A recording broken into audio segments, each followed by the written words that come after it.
Hello and welcome to this video about the proof that the square root of 2 is irrational, that is, that it can't be expressed as a fraction. This proof requires a contradiction, and even though it is fast and simple, it doesn't give any intuition as to what is happening. So in this video, we'll investigate three things. We'll firstly go through the standard proof. Then we'll have a closer look at why the square root of 2 is irrational, using a different method that develops intuition. And then we'll look deeper at what is happening in the standard proof. So now to do the standard proof. We'll assume that the square root of 2 can be expressed as a rational number, that is, as a fraction. And the key point here is that a and b have no common factors, which we'll try to contradict in this proof. So now we'll square both sides, and then multiply both sides by b squared. And this step can only be done with integers. We can now say that a must be even, or a multiple of 2, because that's the only way that we can keep the previous equation true. And so we'll express this by saying that a is 2 times another integer x. Now we'll substitute this equation back into the first to give us this new equation. So then we'll square both sides of this new equation. Then we'll multiply both sides by b squared, like we did before. We can divide both sides by 2 here. And so b must be even as well. We can express b like this, as 2 times an integer y. So then I'll write down these important results, both a and b being found to be even, up at the top of the screen here, after having made more room at the bottom of the screen to write down more of the proof. So I'll write it down in English. A and b share a common factor, which is 2. But we assumed from the beginning that they had no common factor, so there's a contradiction. And therefore the square root of 2 cannot be expressed as a fraction, and is therefore irrational. And that seems to be the end of it. But this proof gives us no intuition as to why it is irrational, like most proofs involving a contradiction. So now to investigate the second point, we'll have a closer look at why this number is irrational.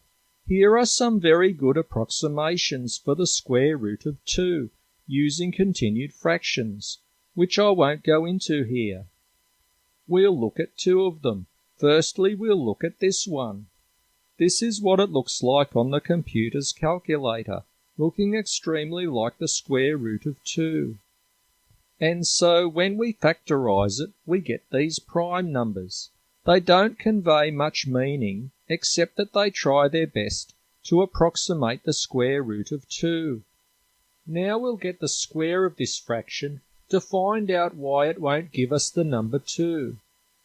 We'll factorize this expression inside the brackets, and we can expand the brackets to give us this expression, which is all of these prime numbers squared.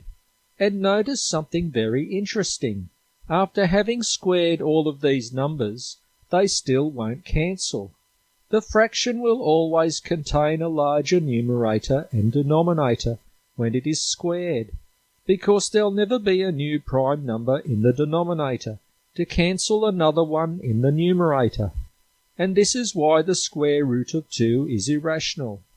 So squaring this fraction causes a new fraction with larger numbers in it, because the numbers on top and bottom can never cancel. And so let's look at another fraction approximation of 2. This is a better one than the last one.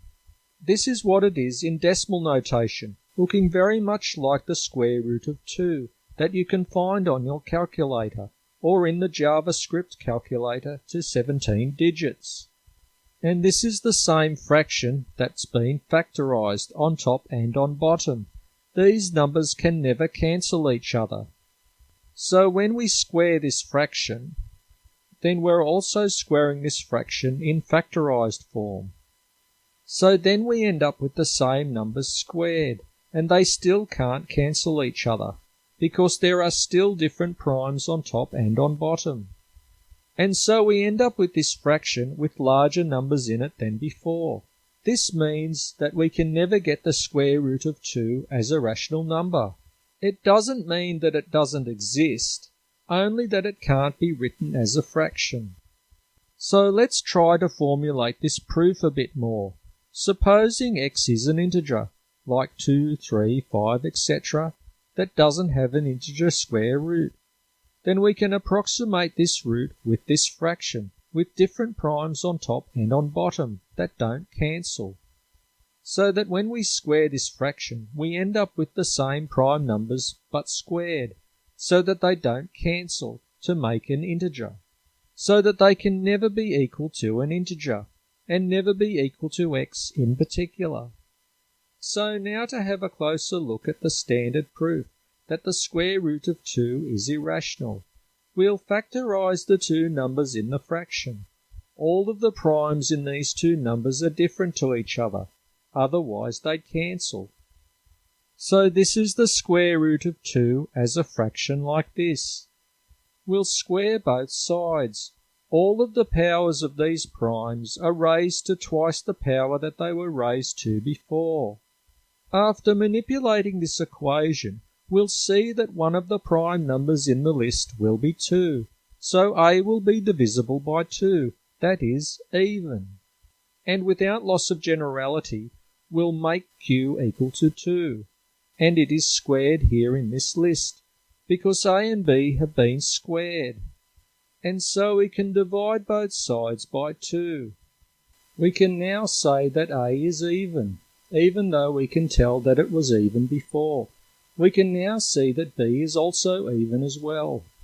I'll just make some room here to write more things down.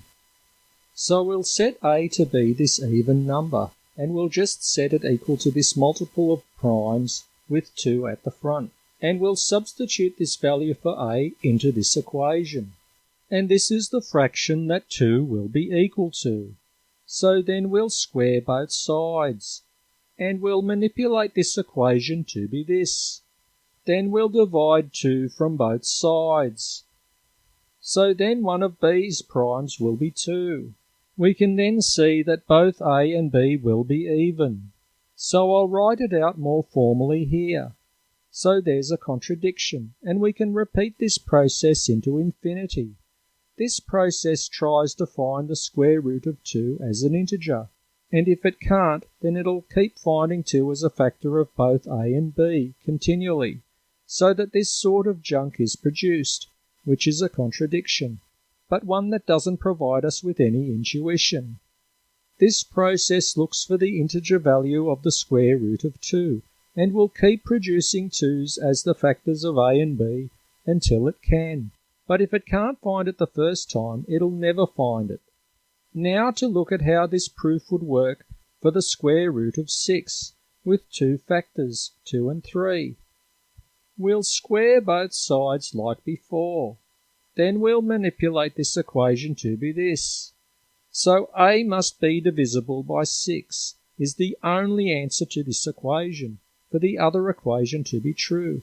It's no good substituting 2 or 3 in here. It must be an integer value of the square root of 6.